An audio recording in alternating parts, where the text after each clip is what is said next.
So, 17 is on electrochemistry, and folks, that is exactly what it is what it sounds like. It's taking a chemical reaction and harnessing electrical energy from that, converting chemical to electrical energy. Okay? Now, before we get into some of the details, we need to review some terms. All electrochemistry reactions involve redox reactions. So let's just review those terms: reduction, oxidation. Okay, this was my little mnemonic device to help you remember what the terms mean. You may have your own. I think some teachers use oil rig or something. Okay? So, don't answer immediately. Just think about it for a second. Okay? If an electrochemistry situation always involves one element that's oxidized and one element that's reduced, the element that's oxidized, looking at what that definition is, should that element's charge, oxidation state, whatever you want to call it, should it be increasing or decreasing? Correct. Increasing. Remember, electrons are negative. If you lose negativity, you become a more positive person. That was terrible. Wah, wah. Okay. So, the other element then, its charge would be decreasing. Now, how are we going to see these reactions? What are they going to look like? Well, this would be an overall reaction. We are going to focus more on what are called half reactions, which I'm not sure if we have done this year or not. Some of you who took especially honors Chem 1 may have seen half reactions put together in a redox setting. But what we've got here, okay, we've got one half reaction that's representing oxidation. Notice that from left to right, its charge is increasing, +2 to +3. The reduction one here, it's a little more difficult to see, but manganese is the element that we're going to focus in on. Can you tell me, remembering that oxygen always carries a -2 charge, and this whole compound has a charge of -1, what's manganese's charge? +7. Okay, -2 times 4 is -8, plus +7 gives me -1. Manganese is changing from +7 to +2, so that's reduced.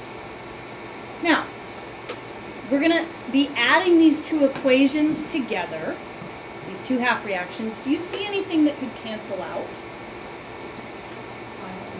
Yeah, those are the electrons, 5 electrons. Remember, anything that's on opposite sides can cancel out.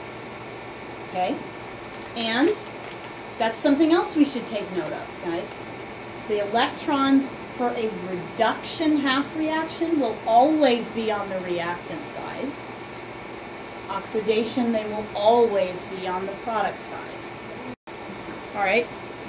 So that's something that we'll work on today, is setting up our half reactions, and when we add them together, our electrons always must cancel out. You'll notice in the overall reaction they are not there. They shouldn't be. Okay. So, what kind of setting would we see this in? Well, fancy graphics, I know. All right, let me explain to you what we've got here. And this does have ties to the previous slide. Okay, these would be two separate compartments, two separate beakers, let's say. Okay. These yellow rectangles are representing a bar of some metal. We'll talk about what metal it is a little bit later. They are connected by a wire. We've got one of the half reactions over here. So again, this is tied to our last slide. This was iron +2 to iron +3. And this beaker is containing that manganese half reaction. And in that case, electrons were on the reactant side. So here's what's happening. This half reaction had electrons on the product side. They're being produced, released, given away. Where are they going?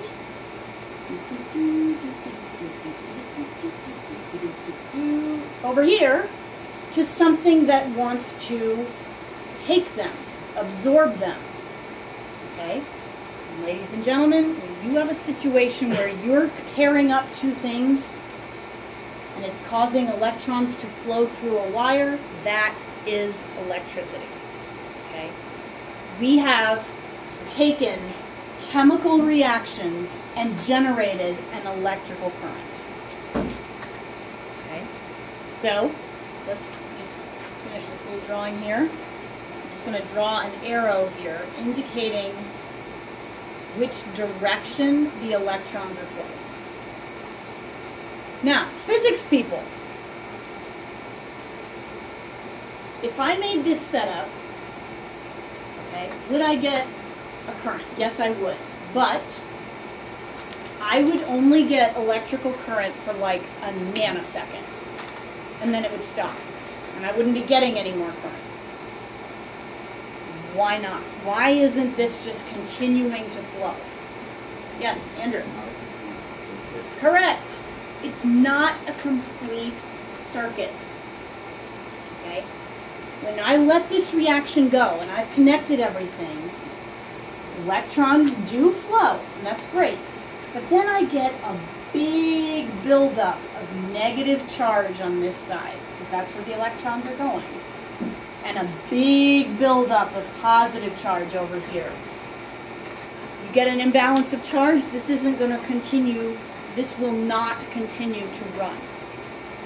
And that's a problem, because that's the whole point. I'm trying to get electrical energy out of this. So the system will start, but then stop immediately. Why? Because the circuit is not complete. So how do you complete it? With something called a salt bridge.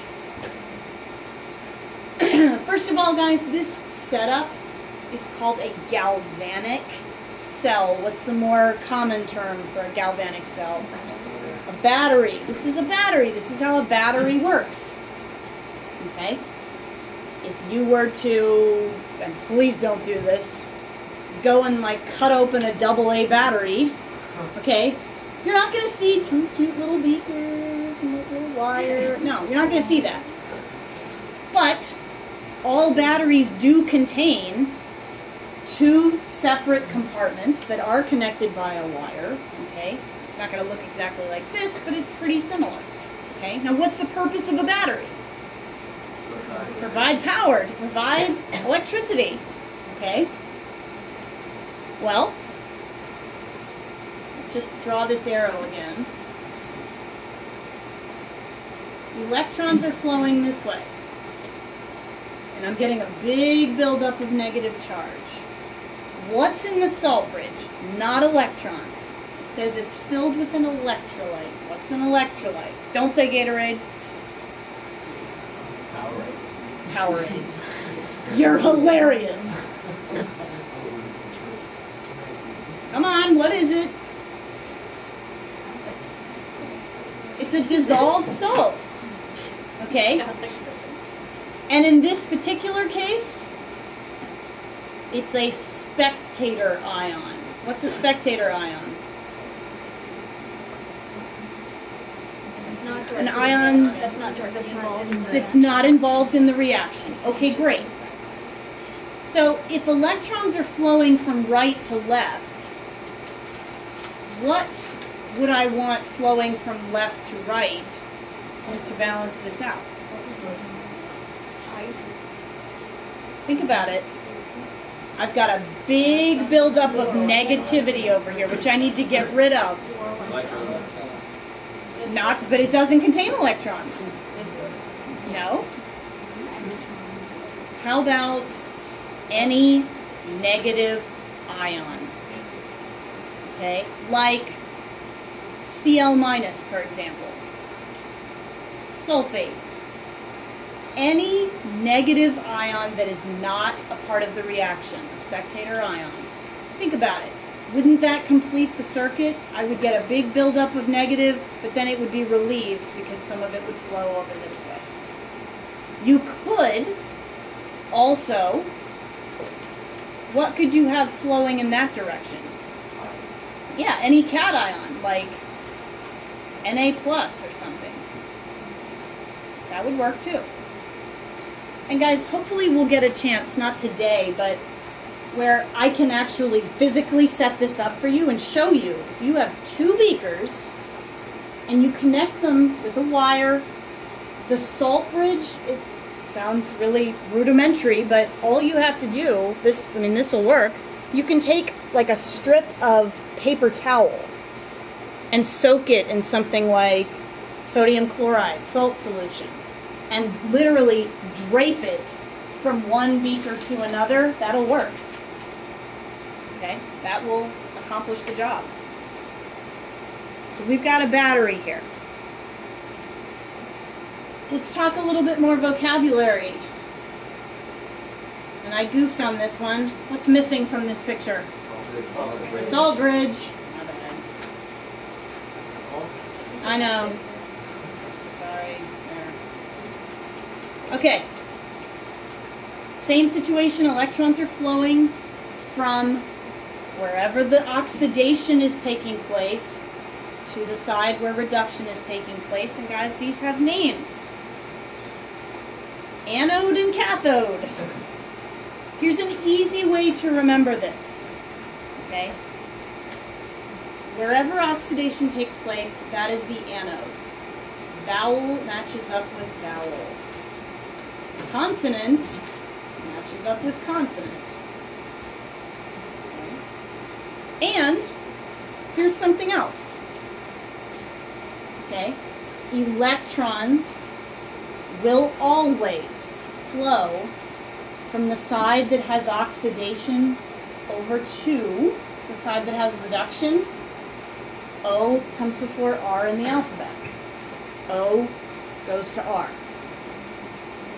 Electrons, here it is again, always flow from anode to cathode, A to C. Wherever oxidation is taking place is called the anode. Okay? And guys, I don't get to say this very often. This is true 100% of the time, no exceptions. Electrons flow from anode to cathode, no exceptions. I know. I know. Okay, now, here's some more tie-in with your physics class. Do you know this term? EMF? Is that what you call it in physics? Okay.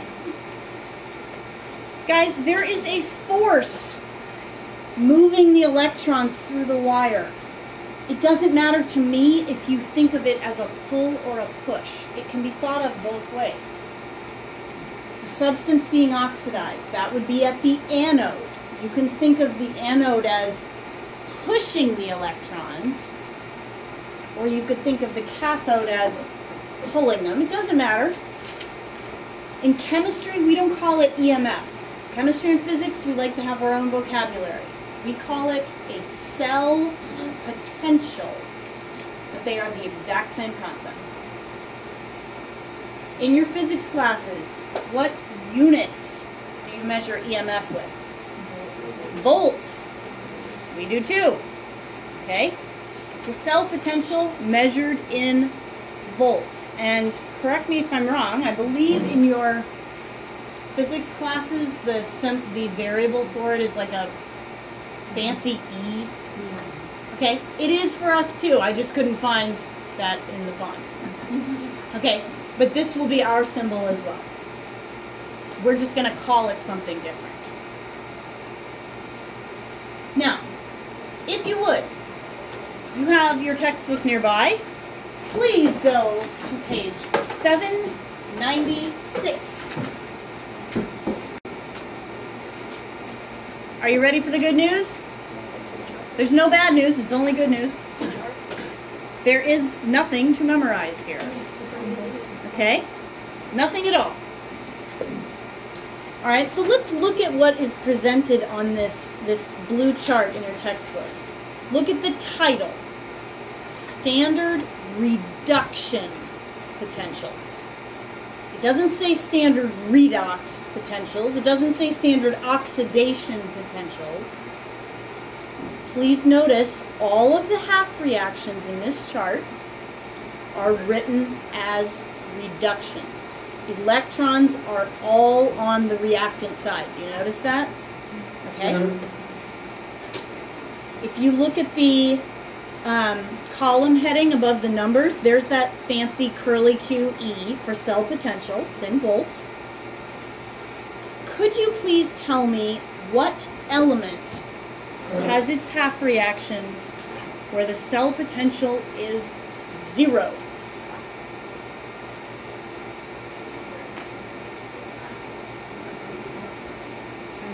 Hydrogen. Okay? The hydrogen reduction half reaction is what we call our reference half reaction. It's 0. We're going to call it 0, and all other reductions are compared to that one. Okay? And do you also notice at the heading with the fancy curly QE, do you notice that there's that little degree symbol? What does that mean? It doesn't mean degrees. We've seen that before. It's been a long time.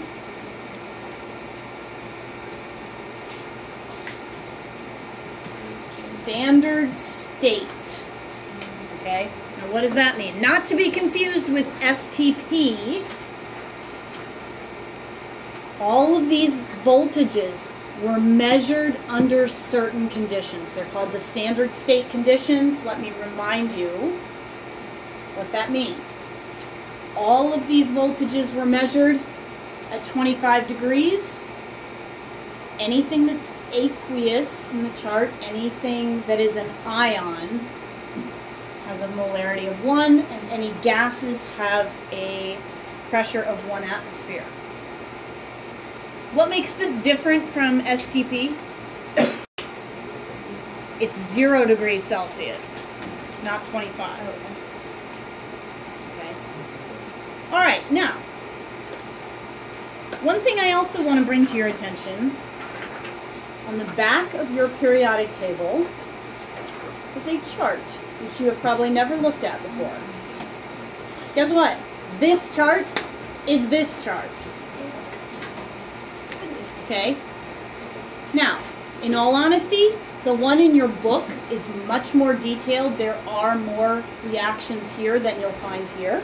This one's not quite as detailed. And I sort of goofed when I made these copies because, guys, you will not get this chart on the AP exam. Now, that's actually a good thing. That means if you need any information from the chart, they will give it to you right in the problem that you're doing. That's actually easier. Okay? So what kind of questions could you be asked from pieces of this chart? Well, here we go. Ready? Can you tell me on which side, reactants or products, are the substances being reduced? Reactants, yeah. Remember, we read reactions from left to right. These are written as reductions. These things are being reduced.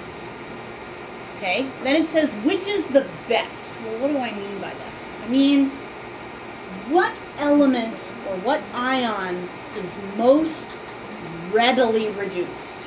Most spontaneously reduced? Okay? What do you think? Fluorine. Okay? And here's why. Because it has the most positive cell potential.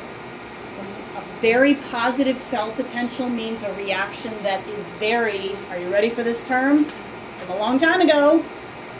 A reaction that is very thermodynamically favored. Okay? That's how we get around saying spontaneous. The AP exam doesn't like that word anymore. I don't know why. All right. If these things being reduced are on the left, where are things being oxidized? Okay. But guys, this isn't a chart of oxidations. This is a chart of reductions. How do you turn a reduction reaction into an oxidation? You reverse it. You flip it. What do you think happens to these numbers when you do that? Okay. These would become negative. The negative ones would become positive. They change sign. So guys, you're going to have to use your imagination here a little bit. I want you to imagine this chart not only having every reaction written in reverse, but all of these numbers opposite in sign. Which element or ion is the most readily oxidized? Lithium metal or lithium ion? Which one? The metal. Remember, we flipped the reaction. We read reactions from left to right after we flip it. So lithium metal is the most easily oxidized element on the chart. Okay? So, how else might we use this chart? Well, we're going to do an example together. Okay? Here is a reaction that might occur in a galvanic cell, where one side, just so you understand, would have a bar of zinc immersed in a beaker that has some solution with a zinc +2 ion floating around in it. The zinc is connected to a bar of copper, which is in a different beaker with copper ion in it. Would you please look in that chart and find the half reaction that involves zinc solid and zinc +2. Find it.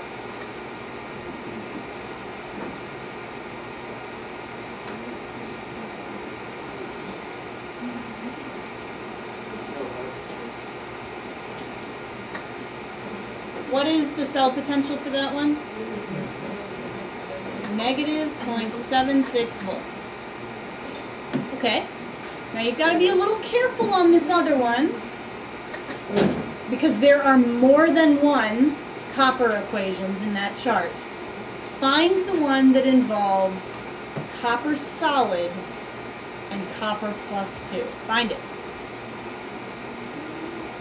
Make sure you're looking at the correct one. There's multiple.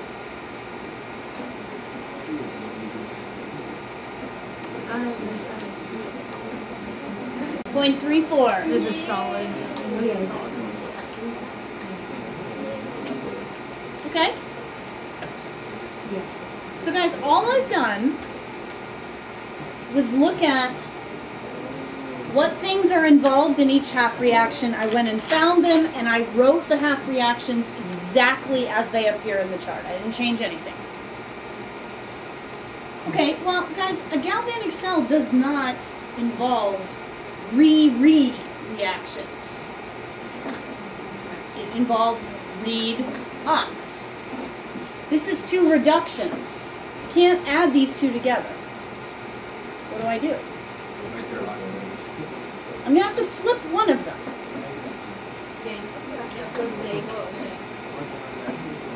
Okay, how do you know which one to flip? Okay, in this particular situation, you're given a little bit of a gift because you do have an equation to work from. You can see that zinc solid is on the left, and it's on the right here. So I know that that is the one to flip. So let's go ahead and flip it. And what happens to the cell potential? Changes sign, it becomes positive 0.76. Okay. What if you weren't given this reaction? How would you know? Well, here's how you know. Are you ready? This is important because more and more I'm going to not give you that equation. When we are eventually going to add these together, our total cell potential must be positive. Okay? I'm going to add these equations. I'm going to add the numbers as well. Imagine if we, by mistake, flipped the copper equation. This would become negative 0.34 added to another negative number. Gives us a negative total. You can't do that. That's how I knew to flip the zinc one. So let me scratch this out because we don't need this one anymore. These are the two I want. All right. Do you see anything that'll cancel out? 2 electrons, and they have to. All right. I can't have electrons left over in my final equation. This is what I'm left with. And the real goal here was to calculate the cell potential. I'm ready to now add these numbers together. And we get that. Okay. Now, does it get much more complicated than that? Honestly, not really. Okay? This is not where I'm going to be like, well, this is a Chem 1 problem. Now we're ready for an AP problem. It really doesn't get that much more complicated. However, what if, it just so happens in this problem, we had 2E and 2E. What if they weren't the same number? Like, what if this was just, there was no coefficient, it was just 1E and 2E there? Okay, we would multiply the entire equation to get our electrons to have the least common multiple. And here's the thing though, be careful, don't touch these numbers, okay? Even if you have to multiply an equation, the voltage, the potential does not change. Let me make a connection back to Chem 1. What kind of a property is a property that doesn't change when you change the amounts? Not intrinsic, intensive. Cell potential is an intensive property. Okay? So, alright, we talked about that. One's got to be reversed. Okay?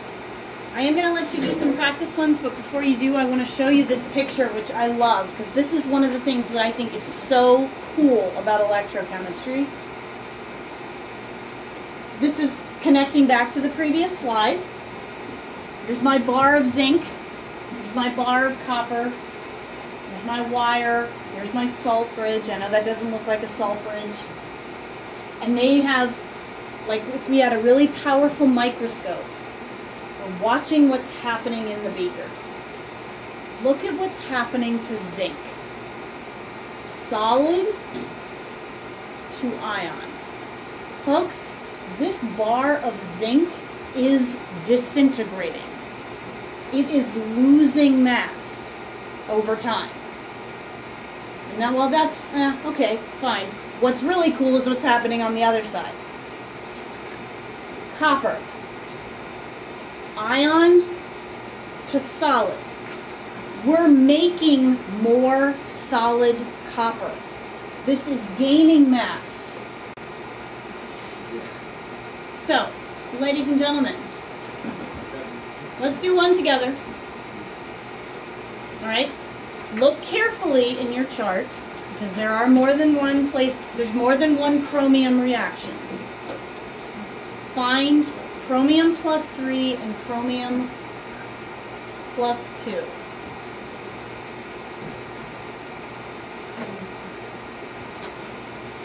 sure you're looking at the correct equation.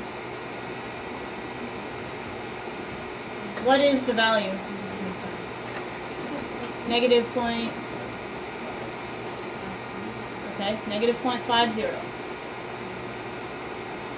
Okay. Find in your chart magnesium and magnesium plus 2. Find it.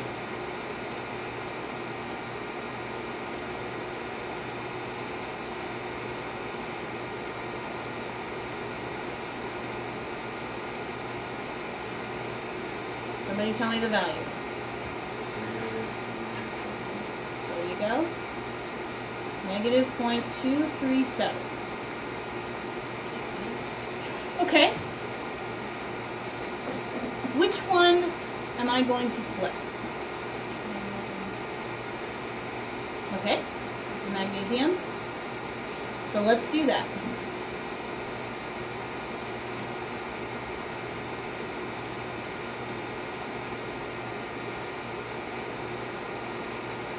This becomes positive 2.37. I'm going to scratch this out because I don't need this one anymore.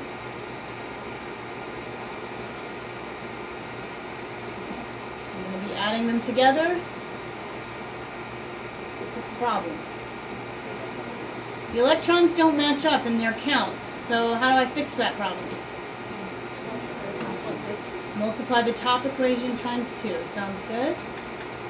Can I multiply this times 2? No. Electrons cancel.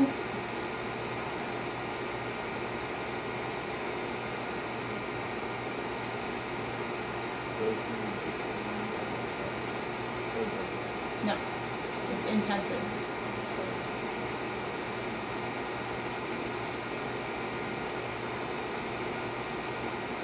Add your numbers together.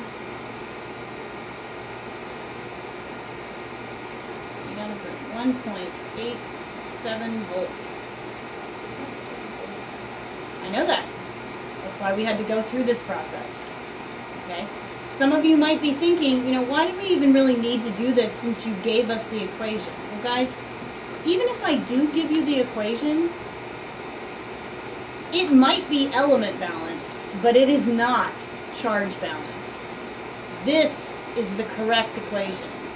You wouldn't really know that until you went through this process. Okay?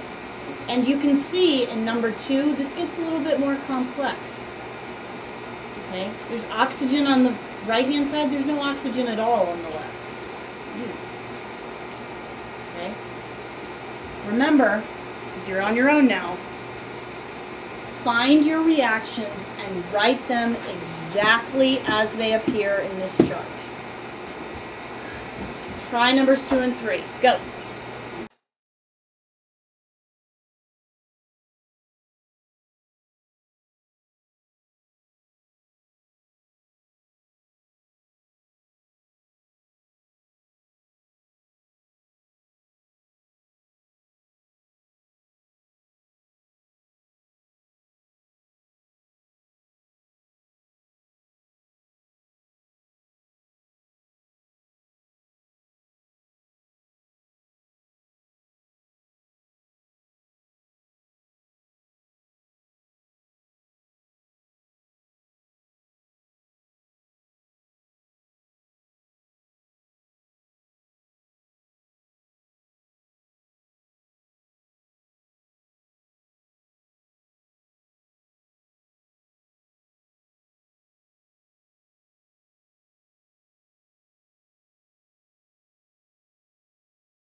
friendly chapter.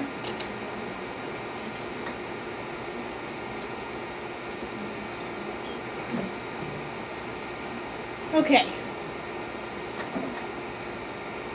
So, what else could you be asked in this chapter? Well, especially in your homework and in places like multiple choice, you're going to be asked questions, is this capable of reacting with that? For example, if you would please, don't look at me, look at the chart in front of you. And I want you to look at the first two half reactions in the chart. So the one with fluorine and the one with silver. You will be asked questions like, will F2 react with Ag+? Okay, all right, maybe not. First of all, react with. That implies that both things need to be on the reactant side. Ag+ isn't on the reactant side. So how do you fix that problem? Flip it. If you flip it, what happens to its 1.99 voltage value? It becomes negative 1.99. Put together with the cell potential of fluorine, does that give you a positive total? Yes. And if the answer is yes, then the other answer is yes. These two will react. Now look at the same two equations. What if I asked you, will F- react with Ag2+? We'll say it again. F- react with Ag2+. Again, react with. They both have to be on reactant side. So which equation am I flipping? The top one, which is going to give me negative 2.87. Added to 1.99, that gives me a negative total. Not going to happen. So no, those two will not react. Folks, there is something called the diagonal rule, which you can memorize if you want, but I'd rather you understand it just how I taught it to you. Anything in this chart that is on the left-hand side will spontaneously react with anything else on the product side as long as they are on this diagonal. Okay? Things will react in this diagonal direction. They will not react in this diagonal direction. Okay? So, again, are you going to have this chart? No, on the AP exam. But what they might do on like a multiple choice question is just give you, let's say, like the first three half reactions with their values and say, like, will this react with this or this react with that? Okay? So to wrap this up, ladies and gentlemen, if you are asked, as you will be in your problem set, to give what's called a complete description of a galvanic cell, that includes three things. Number one, we just did this 2 slides back. Come up with the balanced reaction. Use the values in the table to do an addition to calculate your cell potential. If there's a picture, which the AP exam loves to do pictures on free response where you have to draw in an arrow indicating which way electrons are flowing. Okay? And just to refresh your memory, do electrons flow from anode to cathode or cathode to anode? Anode to cathode, always. Okay? You will also need to identify which half reaction is taking place at the anode and which one is taking place at the cathode. One that, we always have to flip one of the half reactions. Why are we doing that? Okay, to cancel out electrons, but we don't want 2 reductions. We want a reduction and an oxidation. We flip one to get an oxidation. Is oxidation taking place at the anode or the cathode? anode, the half reaction that you flip is always taking place at the anode. Always. So, this is our last slide. Here's what I want you to do. Okay? There's no picture for you to draw an arrow, but I want you to do what we were doing a few slides back. Give me the balanced equation. Calculate the cell potential. And tell me which half reaction is taking place at the anode and which one is taking place at the cathode. Go.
And that's it.